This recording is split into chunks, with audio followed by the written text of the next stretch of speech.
that our children are behind. They have suffered incredible damage, and as you alluded to, Larry, we weren't exactly lighting the world on fire before COVID. So we've got a lot of work to do to get back to basics to make sure that our children are able to read on grade level, to do math on grade level. Early literacy is going to be one of my primary focuses going into office. We used to be able to say, thank goodness for Mississippi. We can't say that anymore. Because they're at the bottom? Mississippi used to be at the bottom in third grade reading scores, which is a prime indicator of how well students are going to do later in their education journey. Because from K to 3, students are learning how to read, those building blocks. And then from third grade to 12th grade, they are reading to learn. And so if you've never gotten those foundational skills in the early grades, you're going to fall further and further and further behind the longer you are in school.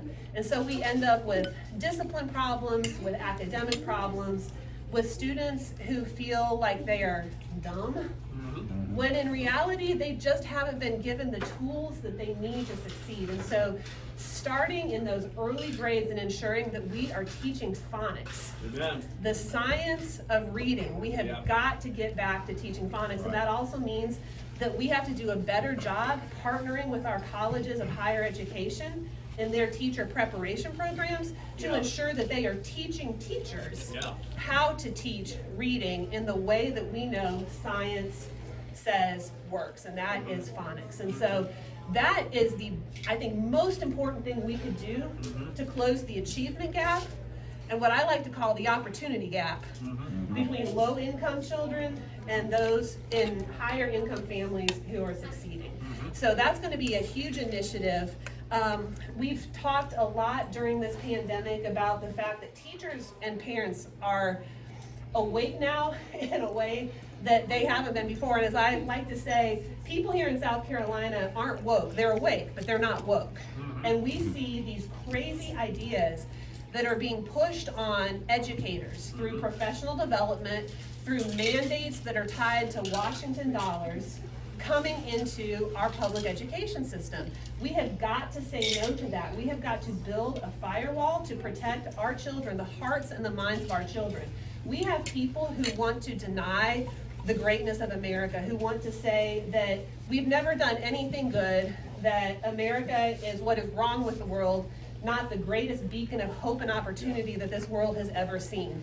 And so I want to ensure that children in South Carolina understand what an incredible blessing it is to live in this country. That's right. We have not always kept our founding promises. That is what Dr. Martin Luther King appealed to in his I Have a Dream speech, in his entire life work. He said, we have a promissory note here in America that we haven't made good on. And it is up to us to aspire to reach our highest ideals. And so, yes, we are going to teach the good, the bad, and the ugly of American history. We're not going to whitewash anything. But what we are going to do is saying that we can be better together.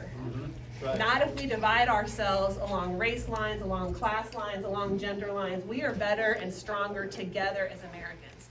So I have a passion for ensuring that we protect our children from that because it's common sense. It's not a Republican or Democrat issue. Parents just want their kids to be educated. They don't want them to be indoctrinated. They want them to learn how to think, not be told what to think.